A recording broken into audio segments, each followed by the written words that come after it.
हिना साहब अगर लड़ते हैं चुनाव तो उनको एक वर्ग मुसलमान के आशा पर लड़ रहे हैं। हिना साहब को जिस पार्टी टिकट दे रहा था, लगातार उनको टिकट दिया राष्ट्रीय जनता दल ने, उन्होंने लड़ा भी, मगर जो समाज से लालू प्रसाद यादव आते हैं, यादव समाज से, वो समाज के लोग उनको वोट नहीं कर पाते थे। भीड़ दूसरा चीज है, वोट दूसरा। उस समय क्यों नहीं मिला था?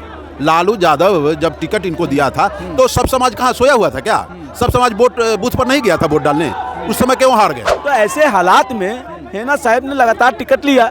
जब जिस पार्टी से टिकट ले लेते हैं तो एक यादव कैडर माना जाता है, और जिस समाज से हम टिकट ले रहे हैं उस समाज हमको वोट नहीं कर रहा है। तो मैडम ने अब की फैसला किया 2024 के लोकसभा इलेक्शन में कि हम निर्दलीय उम्मीदवार होंगे और सिवान का विकास करना चाहती हैं। लालू यादव के समर्पित उम्मीदवार थे, उस समय तो चुनाव हार गए। आज किसके बलबूते चुनाव जीतेंगे? किस वोट से चुनाव जीतेंगे? बिहार में विशेष करके जातीयता कूट कूट के भरा हुआ है, जातीय अधिकार पर वोट मिलता है। नमस्कार, अभी हम मौजूद हैं पटना में, और पटना की राजनीति ये पूरा देश की राजनीति को बदलती है। और ऐसे में अभी देखिए बिहार का एक ऐसा लोकसभा क्षेत्र सिवान जो हॉट सीट बना हुआ है पूरे देश भर में। हम यहाँ के लोगों से जानने की कोशिश करेंगे पटना के लोग सिवान को कैसे देखते हैं। वहाँ पर देखिए त्रिकोणीय मामला हो गया है। साहबुद्दीन, मरहूम साहबुद्दीन की पत्नी देखिए वहाँ से हिना साहब निर्दलीय उतर गई हैं। तो विजय लक्ष्मी को नीतीश कुमार ने टिकट दिया है इस बार, और राजद ने अवध बिहारी चौधरी को टिकट दिया है। क्या मामला है हम समझने की कोशिश करते हैं। क्या नाम हुआ आपका? मेरा नाम हुआ MD शाहिद जमाल।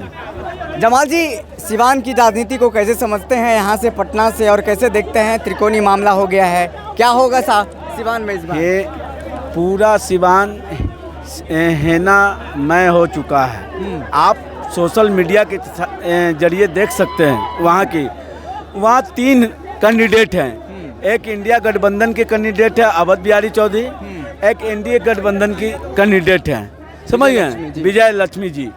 ये तीनों कैंडिडेट को मिला लिया जाए तो हिना साहब को कहीं से ये तीनों हराने में सक्षम, दोनों हराने में सक्षम है ही नहीं। लेकिन दोनों लोग तो ये भी सवाल कर रहे, 2009 में भी चुनाव में उतरी थी लेकिन हार गई, 2019 में भी मौका मिला, 14 में मौका मिला था। हिना साहब को जिस पार्टी टिकट दे रहा था, लगातार उनको टिकट दिया राष्ट्रीय जनता दल ने, उन्होंने लड़ा भी, मगर जो समाज से लालू प्रसाद यादव आते हैं, यादव समाज से, वो समाज के लोग उनको वोट नहीं कर पाते थे। वहाँ ओम प्रकाश यादव जीत जाते थे। तो ऐसे हालात में हिना साहब ने लगातार टिकट लिया। जब जिस पार्टी से टिकट ले लेते हैं तो एक यादव कैडर माना जाता है, और जिस समाज से हम टिकट ले रहे हैं उस समाज हमको वोट नहीं कर रहा है। तो मैडम ने अब की फैसला किया 2024 के लोकसभा इलेक्शन में कि हम निर्दलीय उम्मीदवार होंगे और सिवान का विकास करना चाहती हूँ। जो डॉक्टर मोहम्मद मरहूम साहबुद्दीन साहब ने जो विकास किया है उसको आगे बढ़ाना चाहते हैं। उन्होंने जो सिवान के लिए किया उसको जनता भूली नहीं है।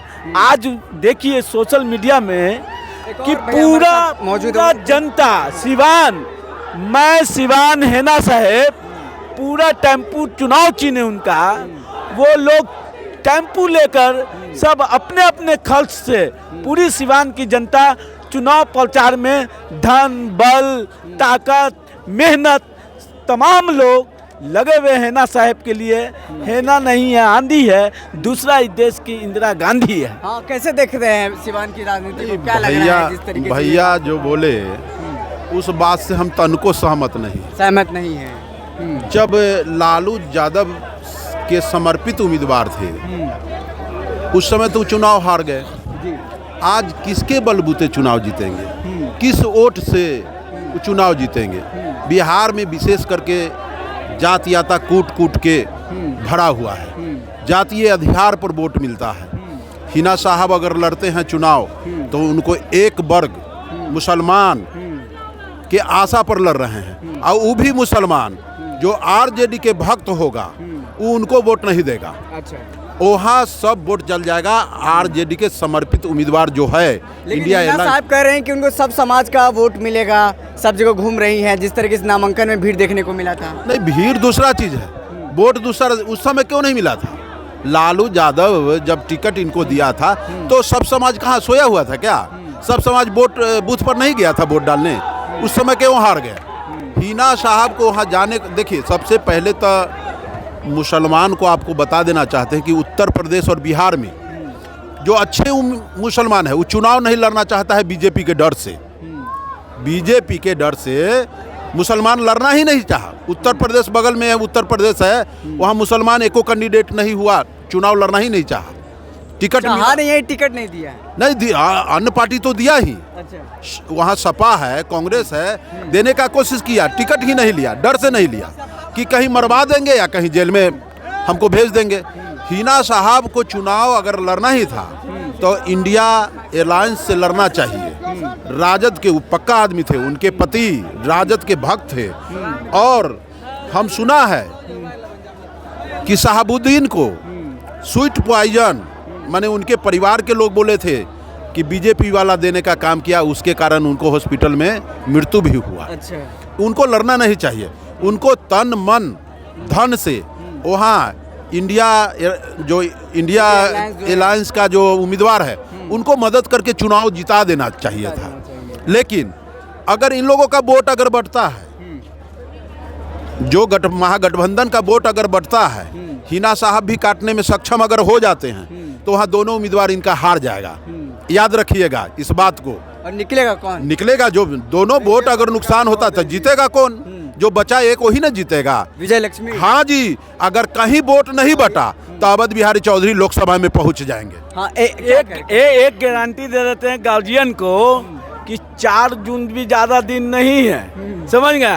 अब पूरा सिवान के एक एक जनता, वह हिंदू हो, मुसलमान हो, सिख हो, ईसाई हो, सभी लोग, धन बल जन, सभी लोग हिना साहब के लिए रोड पर आ चुके हैं। ये 2 उम्मीदवार है, विजय लक्ष्मी हो या अवध बिहारी चौधरी हो, इन दोनों का तो आता पता नहीं होगा। इन लोग के अरे इन लोग का आता पता नहीं होगा। इन लोगों के साथ कोई घूमने वाला आदमी नहीं मिल पा रहा।